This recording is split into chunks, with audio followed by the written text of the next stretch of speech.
शुरू करते हैं आज की क्लास को। आज हम देखेंगे 10, 11, 12 और 13 जून के करंट अफेयर्स। ठीक है, 2021 10, 11, 12 और 13 जून के करंट अफेयर्स देखेंगे। आज हम क्या क्या हमारे देश में हुआ, क्या क्या विदेश में हुआ, थोड़ा बहुत विदेश पढ़ेंगे, ज़्यादा अपने देश के बारे में पढ़ेंगे। क्योंकि जो हम जिस एग्ज़ाम की हम तैयारी कर रहे हैं, मतलब कि फ़िलहाल अभी जो एग्ज़ाम्स होंगे वे आपके यूपी पुलिस, SSGD या बैंक के, तो उनमें ज़्यादातर इंडिया की करंट अफेयर ज़्यादा आती है। ठीक है, तो हम ज़्यादा उसके बारे में पढ़ेंगे। तो पहला देखते हैं क्या है। Which state government has decided in its recent cabinet meeting to declare Dhengi Patki Wildlife Sanctuary National Park of the state? Seventh national park है देंगी पटकाई। ठीक है, वाइल्ड लाइफ सेंचुरी है seventh national park of the state. Assam का ये सातवां national park है। असम ने पिछले एक महीने में 2 नेशनल पार्क की घोषणा कर दी है। वो उन्होंने पिछले, ये आप ध्यान रखिएगा, इंपॉर्टेंट है, ये मैंने इसमें नहीं लिखा। पिछले एक महीने में असम ने 2 नेशनल पार्क की घोषणा की है। नेशनल पार्क की घोषणा की है असम गवर्नमेंट ने। ठीक है, अब आपको सबसे पहले बताता हूँ, आपको ये जानकर हैरानी नहीं होगी कि सब हमारे देश में ऐसा भी एक स्टेट है जहाँ पे एक भी नेशनल पार्क नहीं है। वो कौन सा स्टेट है? पंजाब है। पंजाब ऐसा स्टेट है इंडिया में जिसमें एक भी खुद का नेशनल पार्क नहीं है। पंजाब में एक भी नेशनल पार्क नहीं है। ठीक है, पंजाब में एक भी नेशनल पार्क नहीं है। और मध्य प्रदेश और अंडमान निकोबार जो आइसलैंड है ना भारत के, वो संवर्धान मतलब कि सबसे ज़्यादा है। 9 नेशनल पार्क है उनमें, मध्य प्रदेश MP में, और अंडमान निकोबार में सबसे ज़्यादा 9 नेशनल पार्क्स है। ये पूछ सकता है सबसे ज़्यादा सबसे कम कहाँ कहाँ है, तो आपको बता दिए। मतलब कि करंट अफेयर में आपकी आधी GK भी कंप्लीट हो जाती है। तो आप ये भी ध्यान रखिएगा कि मतलब कि करंट अफेयर अभी ये है कि 7th नेशनल पार्क बन रहा है आसम में। ठीक है, अब आपको ये पता होना है सबसे ज़्यादा कहाँ है और सबसे कम कहाँ है और कहाँ है ही नहीं। तो पंजाब में तो है ही नहीं, एक भी नेशनल पार्क नहीं है पंजाब में। इंडिया का इकलौता ऐसा स्टेट है जहाँ पे एक भी नेशनल पार्क नहीं है। ठीक है, अगला देखते हैं। On the line of Bharat Ratna and Padma award which states cabinet है decide to institute Assam Ratna award. Assam Ratna award Bharat Bharat के राज्य असम ने, असम की है ये पहले 2 जो आपकी न्यूज़ है वो असम से आई हैं। पहली क्या थी, क्या नाम, 7th नेशनल पार्क की। और अब ये है कि असम की कैबिनेट ने एक बिल पास किया है, उसके थ्रू जैसे भारत में भारत के सबसे बड़ा जो पुरस्कार मिलता है, अवार्ड मिलता है, वो भारत रत्न मिलता है। ठीक है, तो उसी के मतलब की तर्ज पे भारत रत्न और पद्म पुरस्कारों की तर्ज पे ही किस राज्य ने, कैबिनेट ने असम रत्न पुरस्कार की स्थापना क्या फैसला किया है? तो असम ने किया है। असम ने किया है, मतलब अब असम ने जैसे अब खुद स्टेट के अवार्ड्स देगा। जैसे भारत में ये ऐसा होता है कि इंडिया जो संवैधानिक जो पुरस्कार होता है, सबसे बड़ा पुरस्कार होता है भारत रत्न होता है, उसके बाद पद्म अवार्ड होते हैं। ठीक है, तो उसकी तर्ज पे ही असम ने भी ये चीज़ स्टार्ट की है, असम रत्न अवार्ड, असम रत्न अवार्ड। ठीक है, अब अगला देखते हैं। In recently released QS world university ranking which Indian institute is the world top research university. ठीक है, अब QS वर्ल्ड यूनिवर्सिटी रैंकिंग के हिसाब से भारत के इंस्टीट्यूट ने वर्ल्ड में कौन सी टॉप रिसर्च यूनिवर्सिटीज़ में आई हैं। तो जो भारत की टॉप 100 में 3 यूनिवर्सिटीज़ आई हैं, टॉप 100 रैंकिंग में भारत की 3 यूनिवर्सिटीज़ आई हैं, IISc बेंगलोर, IIT रोपर और IIT Indore. IIT Ropar, IIT Indore, IISc Bangalore, top 100 में हैं ये भारत की 3 यूनिवर्सिटीज़। किसकी? इसमें QS वर्ल्ड यूनिवर्सिटी रैंकिंग में। ठीक है, अब आगे देखते हैं। According to annual survey of world most liveable cities in which city is the most liveable city in 2021। विश्व के सबसे अधिक रहने योग्य शहरों के वार्षिक सर्वेक्षण के अनुसार 2021 में कौन सा शहर सबसे अधिक रहने योग्य है? अब पेंडेमिक चल रहा था, कोरोना का टाइम चल रहा था, तो सबसे पहले कोरोना फ्री हुआ था न्यूजीलैंड। न्यूजीलैंड सबसे पहले कोरोना फ्री हो गया था। तो वहाँ के एक शहर है ओकलैंड, वहाँ को 2021 का सबसे ज़्यादा रहने योग्य शहर माना गया है 2021 में। ओकलैंड के न्यूजीलैंड को न्यूजीलैंड के ओकलैंड को 2021 का मोस्ट लिवेबल सिटी माना गया है, रहने योग्य शहर माना गया है वार्षिक सर्वेक्षण के अनुसार। ठीक है, सर्वे किसने किया है? सर्वे किया है इकोनॉमिस्ट इंटेलिजेंस यूनिट ने ये सर्वे किया है।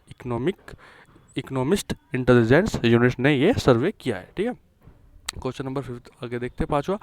Who is named as grievance officer of India by Facebook. Bharat ने फेसबुक के लिए शिकायत अधिकारी के रूप में किसे नामित किया है?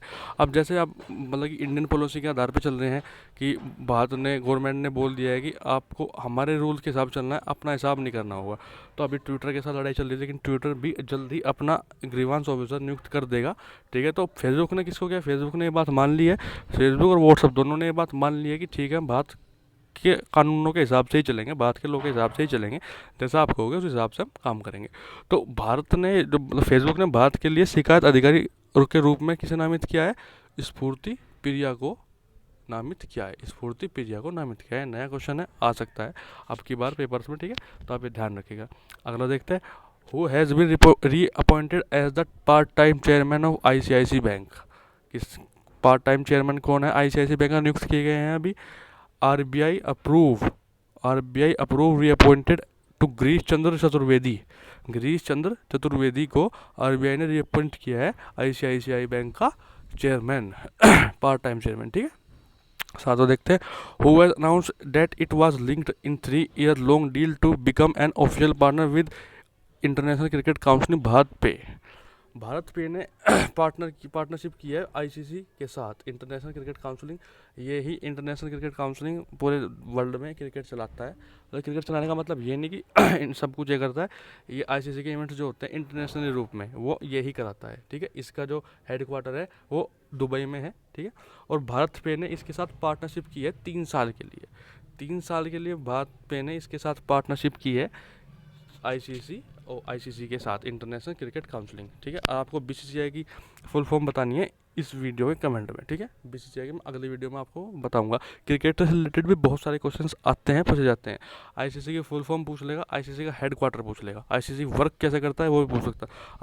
आईसीसी का वर्क ये होता है कि वो इंटरनेशनली, मतलब कि जो इंटरनेशनल वो होते हैं ना, जैसे वर्ल्ड कप हो गया, आयोजन करता है इंटरनेशनल। वर्ल्ड कप का आयोजन आईसीसी करता है, T20 वर्ल्ड कप का आयोजन आईसीसी करता है। अब जो 18 जून को वर्ल्ड टेस्ट चैंपियनशिप होने जा रही है WTC, 18 जून को इंग्लैंड में होने जा रही है। उसमें भारत और न्यूजीलैंड फाइनलिस्ट है, उनके आपस में मतलब कि उनके अगेन दोनों मैच होंगे, फाइनलिस्ट दोनों हैं न्यूजीलैंड और इंडिया।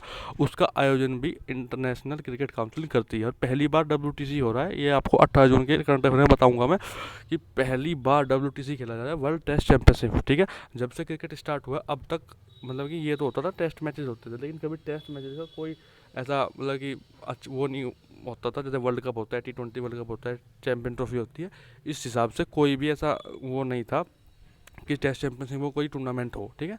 तो अब WTC कराया गया है। उसमें पिछले 2 साल के जो दो साल के जो टॉप रैंकिंग, मतलब उसने पॉइंट्स दिए आईसीसी ने, उस हिसाब से जो टॉप रैंकिंग पे है ना उनको फाइनल खिलाया जा रहा है इंग्लैंड में 18 जून को, ठीक है। ये आपको 18 जून करंट अफेयर में मैं कराऊंगा। तो किसने की है? भारत पे ने पार्टनरशिप की है आईसीसी के साथ। अब अगला देखते हैं, ये भी क्रिकेट से रिलेटेड है।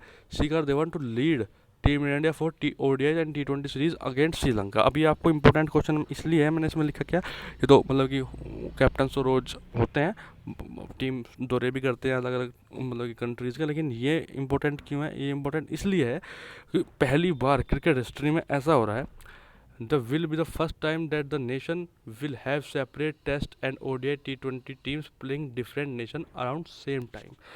ये पहली बार हो रहा है कि कोई भी नेशन, मतलब कि कोई भी नेशन पहली बार आता है जब सेपरेट उसकी अलग टेस्ट टीम है और अलग T20 और ODI टीम है, और वो अलग प्ले कर रही है इंटरनेशनली अलग कंट्री के साथ। अब इंडिया जो है वो WTC भी खेल रही है, 18 जून से वर्ल्ड टेस्ट चैंपियनशिप का फाइनल खेल रही है इंग्लैंड में न्यूजीलैंड के साथ। और भारत की इंटरनेशनल टीम है जो ODI और T20 खेलेगी श्रीलंका के साथ। उसका जो कप्तान है वो शिखर धवन को नियुक्त किया गया है, ठीक है। शिखर धवन को वो कप्तान नियुक्त किया गया है। ये ध्यान रखिएगा कि ऐसा पहली बार हो रहा है कि कोई नेशन 2 अलग अलग जगह पे खेल रहा है इंटरनेशनली, ये ध्यान रखिएगा। वरना A टीम और B टीम तो बहुत खेलती है आप मतलब कि अलग अलग जगह पे सेम टाइम पे, लेकिन ऐसा पहली बार हो रहा है इंटरनेशनल टीम, आपकी सबसे बड़ी जो इंटरनेशनल टीम है इंडिया, वो अलग अलग जगह खेल रही है अलग अलग नेशंस के साथ एक ही टाइम पे, पहली बार हुआ, ठीक है।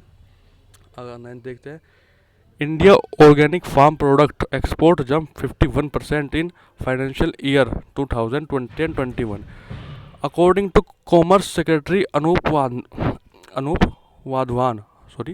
According to Commerce Secretary Anup Wadhwan, India's got bond shipment of organic products hit $10.40 million in last fiscal in comparison $69 million in the previous year।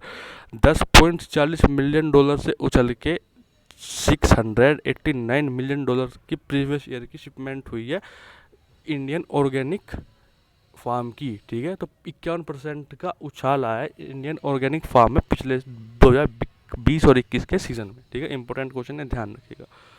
आगे देखते हैं।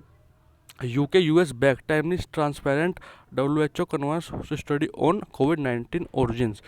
अब मतलब कि यूके ने, यूनाइटेड किंगडम ने और यूएस ने, ठीक है, यूनाइटेड स्टेट्स ने, इन दोनों ने WHO का है कि आप अच्छे से मतलब कि पता लगा, WHO को शिकायत की है कि आप अच्छे से पारदर्शिता से कोविड-19 की ओरिजिन का पता नहीं लगा रहे हो, आप चाइना के दबाव में हो, ठीक है।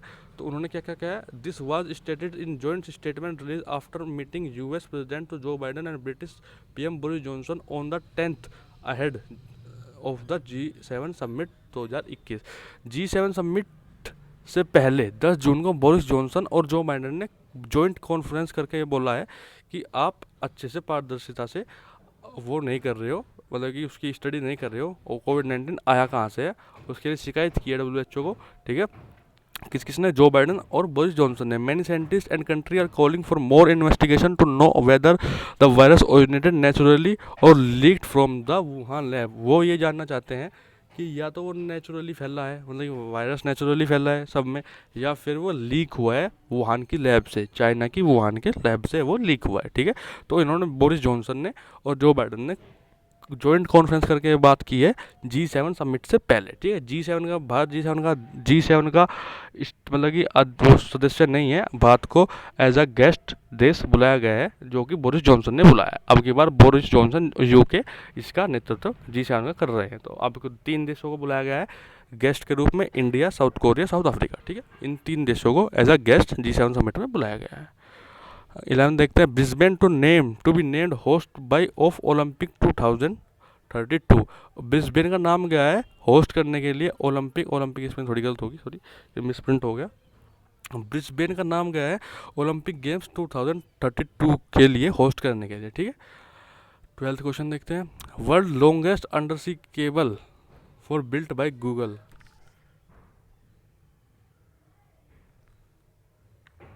ठीक है। World longest under sea cable of the built by Google, Google के द्वारा अंडर सी सबसे लॉन्गेस्ट अंडर सी केबल बिछाई जा रही है इंटरनेट नेटवर्क को बढ़ावा देने के लिए, ठीक है। आखिर देखते हैं। Who took over charge of the coast guard east of June 11, किसने 11 जून को तटरक्षक क्षेत्र पूर्व का कार्यभार संभाला है। आनंद प्रकाश बारडोले ने तटरक्षक क्षेत्र पूर्व का कार्यभार संभाला है 11 जून को, ठीक है। तो आज करंट अफेयर यहीं करते हैं ख़त्म। अब मिलते हैं अगली वीडियो में। अगली करंट अफेयर की वीडियो आपकी थर्सडे में या फ्राइडे में अपलोड हो जाएगी।